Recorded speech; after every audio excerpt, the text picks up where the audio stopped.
So let me take this opportunity to welcome all of you, and let me give a brief introduction. We have in this panel discussion Dr. Sumi Nandwani. Dr. Sumi Nandwani is the professor cum chief consultant and head of the department of the PGI Postgraduate Institute of Child Health, which is the Autonomous Institute of the UP government, and she is also the sub-dean. And by profession, she is a very senior microbiologist, and she is also a very active member of Indian Society of Hospital Waste Management. And then after that, let me introduce Dr. K.S. Baghotia.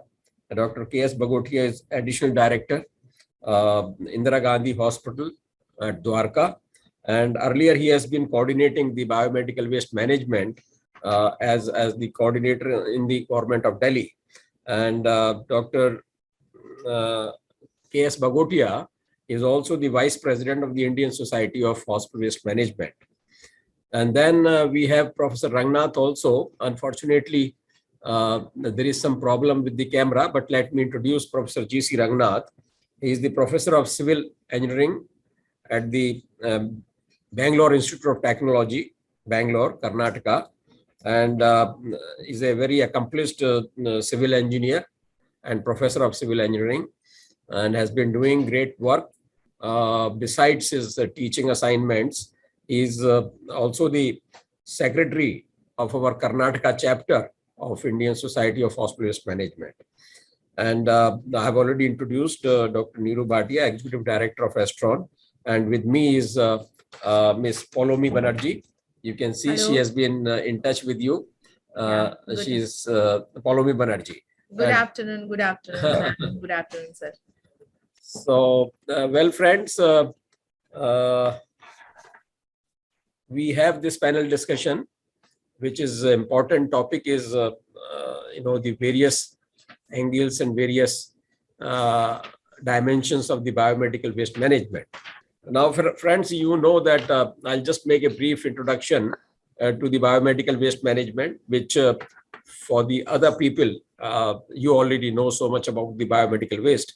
You see, the biomedical waste management has been gaining importance globally ever since that sad incident happened on the beaches of USA, in which the used syringes, needles, certain other consumable items were found floating on the shores, and then it raised a lot of hue and cry. And then, of course, Government of India got very active, and the Ministry of Environment, Forest and Climate Change. At that time, it was only Ministry of Environment and Forest, then started. And then we, for the first time, we are one of the first country in the 11 nations in the Southeast Asia to develop the biomedical waste management rules in 1998. And then these rules were further revised in 2016. And now these rules have been implemented. It is mandatory. So, of course, there are some challenges in the implementation, which our distinguished panelists will try to address. But, one thing, let me tell you that globally, the World Health Organization, United Nations, way back, about 20 years back in one of the Basel Convention, raised a very important point that healthcare waste is the second most hazardous waste after the radioactive waste.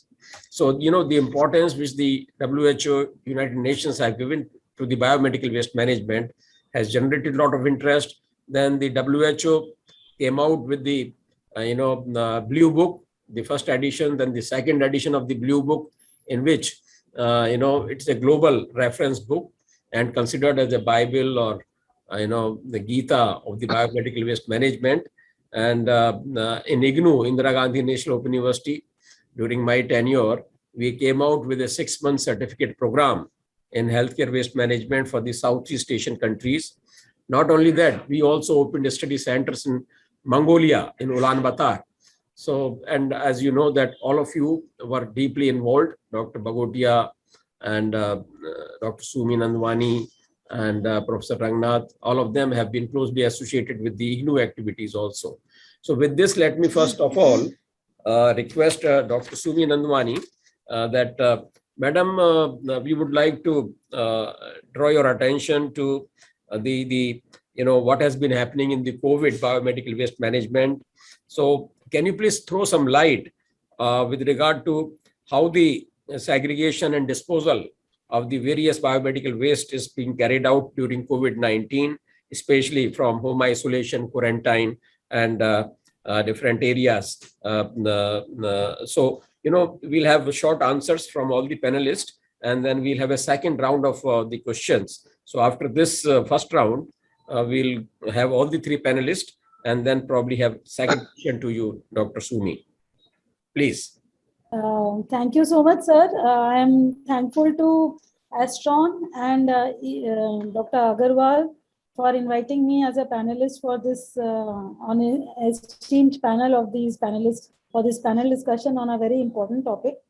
So before further delay, I'll just like to address the query and the challenges we have been facing, especially in the COVID pandemic.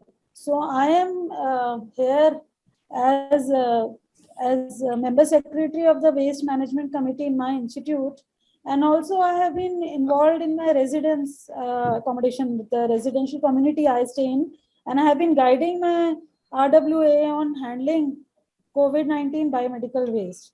So we all, I am not going to details of disposal for biomedical waste generally.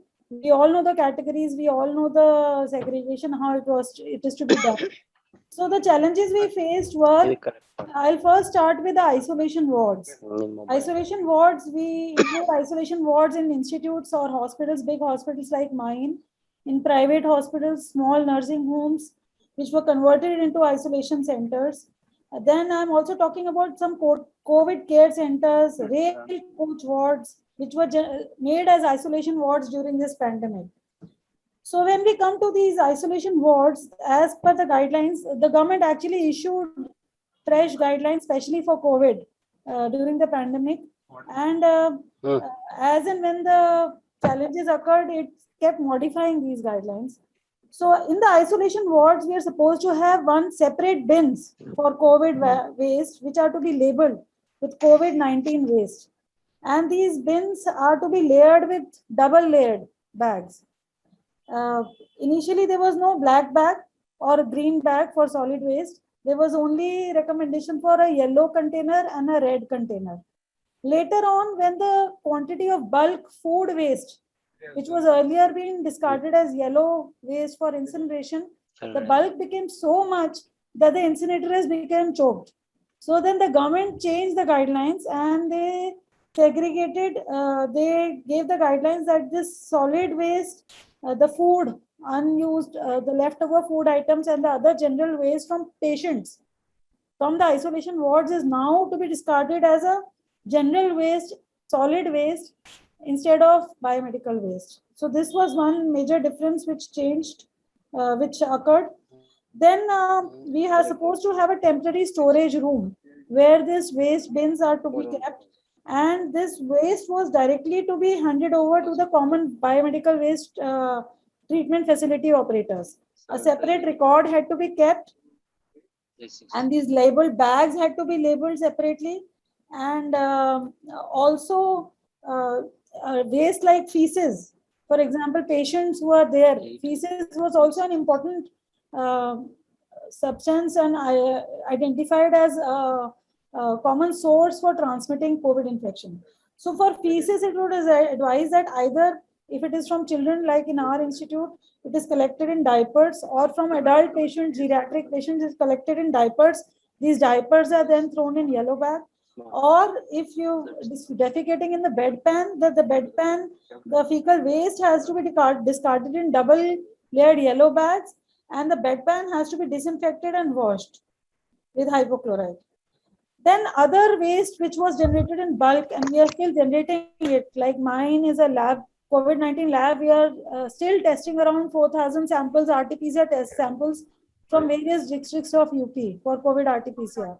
So the amount of PPE which was generated, now this PPE is actually not biodegradable, not incinerable, because it has a lot of oxygen. So different materials of PPE were used, and Yeah, so the PPEs was supposed to be discarded in red bag for finally autoclaving, and the masks, etc., which were all generated, whether it was N95 or from the COVID isolation ward uh, or any other double-layered mask, it is supposed to be discarded in yellow bag, and all waste other than the solid food waste or fecal matter is disposed in yellow bags from the patients. We had a dedicated trolley, a separate record, and we also were supposed to log in the CPCB portal. There is a portal in which we had to log in and record this waste quantity being generated as a COVID-19 waste category. So this is from as regards the isolation wards.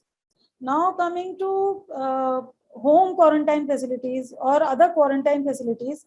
Now other quarantine facilities, the guidelines recommended that we had a common area where the COVID-19 waste was collected in yellow bags and handed over to any institute or hospital nearby, which can further hand it over to the common biomedical waste treatment facility operator.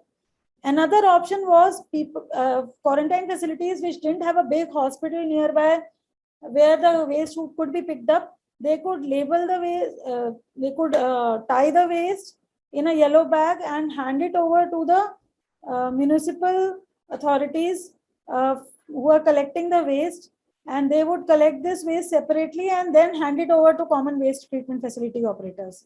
That also occurred in a lot of places. Unfortunately, the compliance was not too great, especially from grade B cities or lower class cities. Yeah, I think there were a lot of challenges. Thank you, Yes. Dr. Sumi. We'll come back to you, but let me now ask and request Dr. Baghotia. Dr. Baghotia, can you unmute yourself? Yeah, Dr. Baghotia, what are the different challenges that are there in the healthcare waste management? Good afternoon, sir. First of all, let me say what is challenge. Challenge means something new or difficult that forces you to make a lot of efforts.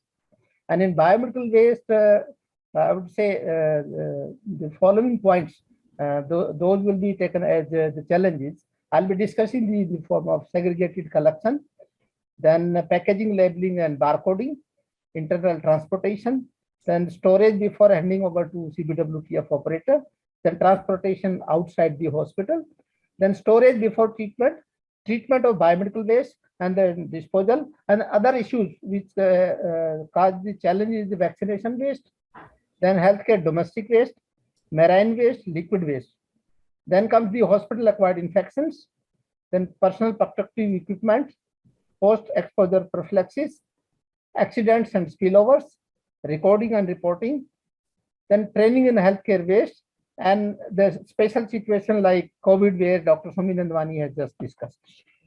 Okay, that's great. Thank you very much for your very, pointed answers.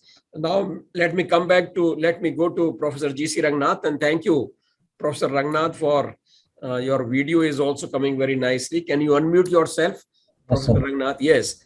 And Professor Ranganath, as I mentioned, has developed a special expertise in the effluent treatment activities, liquid waste management, and as such, many other solutions of the biomedical waste management. And Professor Ranganath, can you please throw some light as to can we discharge the liquid waste directly to the municipal sewers without treatment if it is in small quantities? And is it advisable to mix liquid waste and with the sewage before treatment? So just for everybody's information, we are not allowed the KSPCB norms or the rules. What it says is we are not supposed to discharge any of the liquid waste directly into municipal sewers. Yes. This treatment is mandatory, and irrespective of the volume, it has got to be treated. The reason is very simple. All these chemicals that we are using as a disinfectant or laboratory cleaning agents, all these contains toxic substances. So eventually these toxic substances will destroy the microbes that are useful in the process of treatment.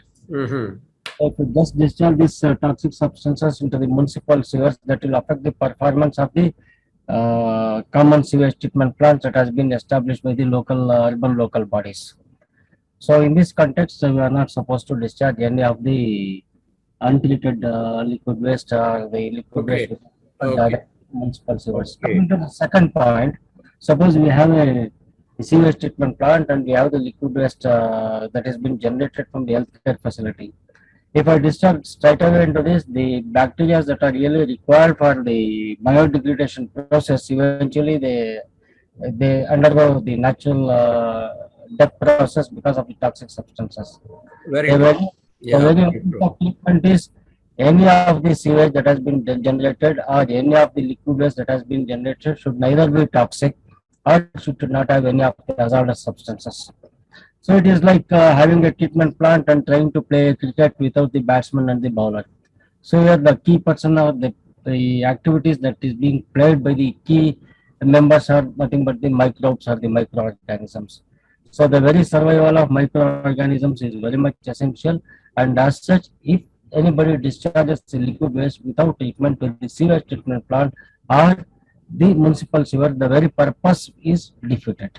Oh, yes, I think you have made your answer very clear that we should never mix Yes, sir. the effluent treatment waste from the hospital because it contains toxic chemicals, it contains antibiotics, it contains so many other, heavy metals. And if this is mixed with the sewage treatment or sewage disposal, then it is going to harm the biodigestion of the sewage also. So I think the point is very well made. And probably we'll have more questions to you during the second round. Let me come back to Dr. Sumi Nandwani as to what are the different methods of the final disposal, Dr. Sumi, of the biomedical waste, and for which type of the waste. Can you just throw some light on that? Yes, sir. Thank you so much. I think it remains still the same, even with COVID. The final disposal is as per the color category. The yellow goes into incineration or any other method like plasma pyrolysis or advanced methods. Red is all plastic or solid waste containing chlorine. It all goes as after disinfection and shedding, then autoclaving and shredding. Then we have the sharp waste, the metallic sharp waste now is collected in a translucent, in a blue container, white container. The metal waste is in a translucent white container, including needles or any other metallic sharp. This is now allowed to be reused. After autoclaving, we can actually reuse it. Then we have the glass waste. No, what can we reuse? The sharps we can reuse? What did you say? We can actually melt the metal, and then we can it can be reused. It is now we have authorized resellers or to whom we can sell this metallic waste.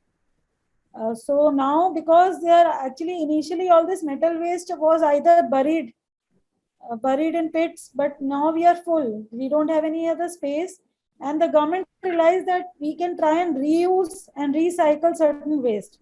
So the metallic waste, especially the needles, etc., after proper autoclaving, disinfection, and we can have authorized the common biomedical waste treatment facility operators can collect this waste and sell it to authorized resellers who can melt this metal and then reuse it for different purposes. And similarly for other solid plastic waste like syringes or other plastic waste, this also can now be treated and collected and shredded and sold it to authorized resellers. Yes. Mm-hmm. So thank you very much, Dr. Sumi. You see, the plastic waste, you made a very important point. In fact, there is internationally, so much can be recovered from the plastic waste that we can, I happen to witness the plant in East Germany, Germany's eastern part, in Dresden. And there they were converting the entire plastic waste into diesel oil through a environmentally sound method. And then gasification is there. We have the Petroleum Institute in Dehradun, and there also they have, because I met the then Union Minister, who was also holding charge of the Department of Science and Technology, and he mentioned to us that there is in Dehradun Petroleum Institute, they have the gasification plant, and we can convert the plastic waste into the gases which can be used for the furnace heating and other things, activities. So a lot of the plastic is very useful waste if it is properly recycled. Then there are certain experiments which have been carried out that in the road making, we can, mix the plastic with the, we have the coal tar, we have the bitumen, we have the other things, and then the road making, it will strengthen the road also. So thank you, Dr. Sumi, for this. Then let me come back to Dr. Baghotia again. Dr. Baghotia, what is role of the training in healthcare waste management? Because training and capacity building is an important component in the biomedical waste management. Right. The training, as far as training is concerned, the safe and effective management of biomedical waste is not only the legal responsibility, but it is also a social responsibility. So whosoever is handling this needs good training in biomedical waste management. Lack of knowledge and communication among the person working in this area, and lack of motivation, training, awareness, and the cost factors are some of the problems faced in the proper management of healthcare waste. So they should be trained in all those areas. The proper survey of waste management procedures should be conducted, so that we know that what are the areas where we are lacking in management. So various practices, they should be assessed, and an effective communication strategy and the knowledge is imperative, keeping in view the awareness level among the people. If the level of awareness, maybe the people or doctors should be given a different kind of training, and the waste handlers should be given a different kind of training. And a nodal officer should be appointed in all hospitals who will look after the reporting system, monitoring system, and the training of biomedical waste in the hospital.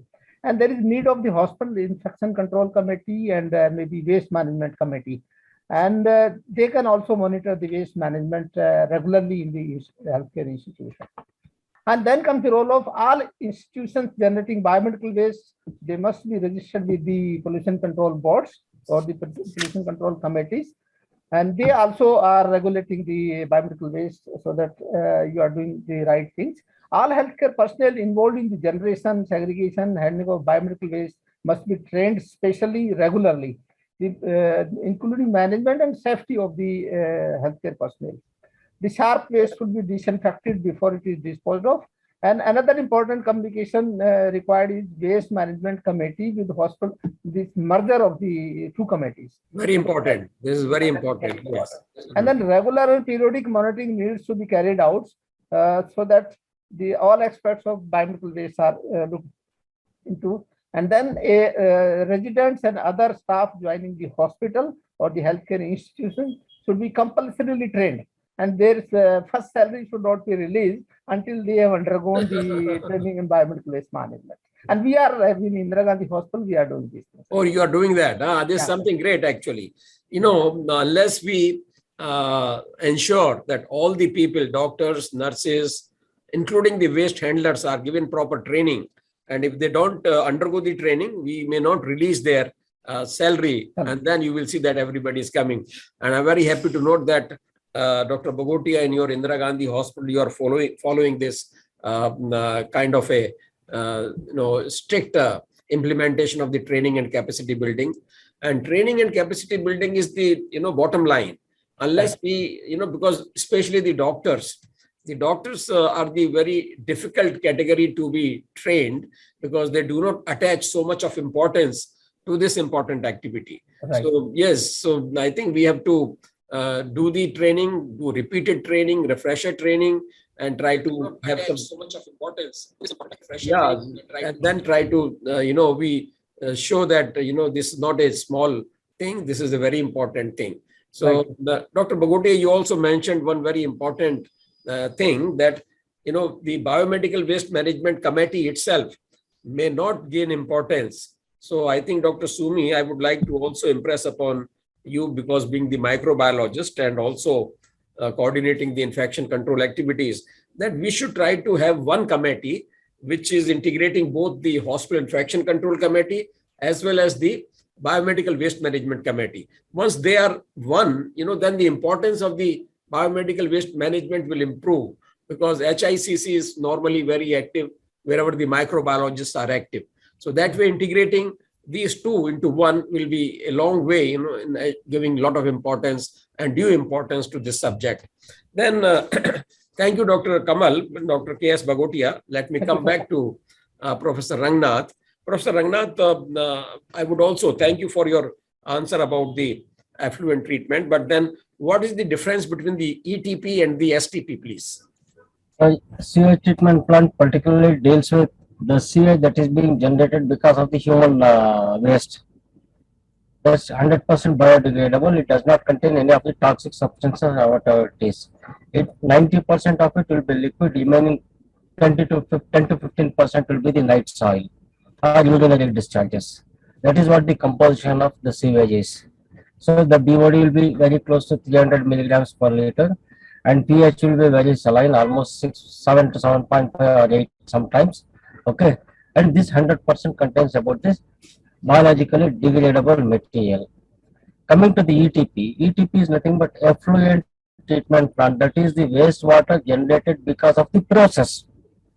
It may be industrial process or industrial activity, or wastewater generated from the healthcare activity, or any discharge from a pharma industry or a chemical industry. So effluent is primarily related to the wastewater that is being generated because of some process which is of chemical in nature. Whereas the sewage is generated out of the human waste that is being flushed into water. That is what we call as the water carrier system. So never the sewage contains any of the toxic or other substances. Whereas the effluent, there are every chances of having high BOD or high COD or in the toxic substances and heavy metals. Yes. That's the best. Okay. Actually, I've got in front of me one, newspaper article which was published last month in Times of India, and that talks about the heading is units discharging effluent told to meet new norms, and the DPCC, the Delhi Pollution Control Committee, it's like the State Pollution Control Board in Delhi, has emphasized that in Delhi we have got about 13 CETPs, combined effluent treatment plants, and we have the 17 industrial areas. So the DPCC has said that Delhi has 13 CETPs for 17 industrial areas in the National Capital Region, but most of these ETPs have been failing to meet the permissible water quality standards for around 2 years now. So all these ETPs have been failing to meet the permissible water quality standards. And then it has further said that DPCC had imposed a total environmental damage compensation of more than 12 crores of rupees on 12 CETPs for not meeting the environmental parameters last July. So would you like to comment the situation in Karnataka or the observations of the Karnataka State Pollution Control Board in this regard? Yes, in Karnataka we have nearly 5 to 8 common effluent treatment plants, sir, where they handle only the process wastewater that is being generated by the industries. Okay, it is not combined effluent treatment plant, it is common effluent treatment plant. So if I say CETP is owned by one single individual or the proponent, whereby the industries will become the members of that particular association. So they are going to pay for every liter of wastewater that has been treated by the common effluent treatment plant. Good. So that is the first primary understanding for which the payment has to be done. And second thing is there are two reasons for the variation in the treated effluent quality. One is the hydraulic loading. The hydraulic loading may be more than, it may exceed the design capacity of the existing CETP. Yes. And next comes the important thing that is to be considered is in any of the industrial discharges, one is high TDS, the other one is low total dissolved solids. So here the efficiency of this multiple effect evaporator, what we call as MEE, or agitated thin film destroyers, or some of the wastewater may contain the solvents also. The strippers has to be used to remove all these solvents from this. Okay. So here, sometimes if the established capacity of the CETP is less than the design capacity, they perform very well. If it is equal to design capacity, also no issue. Once if it exceeds the design capacity, just I keep making the new industries as the members of my association. I want more business. I'm not bothered about the comprehensions or the enhancing the upgrading my treatment plant. This is one reason for failure of the system. Oh, As okay. Karnataka state is concerned, we are having very well managed, highly reputed common effluent treatment plants which have been consistently and constantly being monitored by the State Pollution Control Board. Okay. And they are coming up with one more CETP in Bidar. That's likely to complete in another 3 months, sir. Okay, thank you. I think I made a mistake. It is not combined. You corrected me. It is the common effluent treatment plant. Yes, because combined gives us the impression that the ETP and the STP are combined. No, which should not be. And technically speaking, that will be wrong. So I think let me now sum up that Dr. Sumi has been talking about mainly has given us thrown a lot of light on the COVID biomedical waste management, both in the hospital setting as well as the home setting and the quarantine setting, and also the final methods of disposal, in which she said that now, because the deep burial of the sharps is creating problem, and we don't have so much of land at many places. So now this can be smelting, this metal waste from the needles, etc., can be recycled. So that's a very good suggestion that we have made. Dr. K.S. Baghotia has mentioned about the challenges which are coming, especially in the BMWM rules revised and the COVID biomedical waste. Because the COVID biomedical waste, during the second wave, increased the quantum and the volume so much that, our two common treatment facilities that we have in Delhi were almost at the bust of their seam. They're bursting at the seams. So that is the reason that government of Delhi is now coming out with the third common treatment facility, or the biomedical waste treatment facility. Probably in next 1 or 2 years, we may have the third one, isn't it, Dr. Baghotia? Third common treatment facility may come up. Yes, sir, we will be having it. And of course, Dr. Ranganath has already mentioned, and Dr. Ranganath, we also look forward to your as well as Sumi's contribution in our forthcoming international conference at Hyderabad. The dates have been fixed. Let me inform you that the dates are now 17 and 18 June. And then we have recently received the communication from the WHO, from Dr. K.T. Reddy as well as from WHO, one Dr. Anuj Sharma, who is coordinating the AMR, Dr. Sumi, antimicrobial resistance and the hospital-associated infection. Dr. Anuj is a very close senior and associate. So he has agreed to my request that he will be delivering, he's going to address the delegates about the hospital, this antimicrobial resistance and hospital-associated infections. So with this, let me thank you. And Dr. Neeru Bhatia, I think we have the panelists, and if you want to say something to the panelists, you are most welcome. No. Thank you so much. It was actually a pleasure hearing, and there's so much I have also gathered around from you people. And also, anyway, sir is always there to advise and guide us, and he gives us so much of encouragement and also empowers us every time. Thank you so much. And we once again, we look forward to associating with you in future also on webinars and on panel discussions, and we'll request for your support. Thank you so much. Thanks. Thank you, Dr. Neeru. Thank you, Dr. Neeru. And also, Polomi is with me. Thank you, Polomi, for making all the efforts. Thank you for a successful panel discussion. And we look forward to, as Dr. Neeru mentioned, we'll look forward to more collaboration with you. So with this, we come to the close of this panel discussion. So thank you and best of luck to everybody.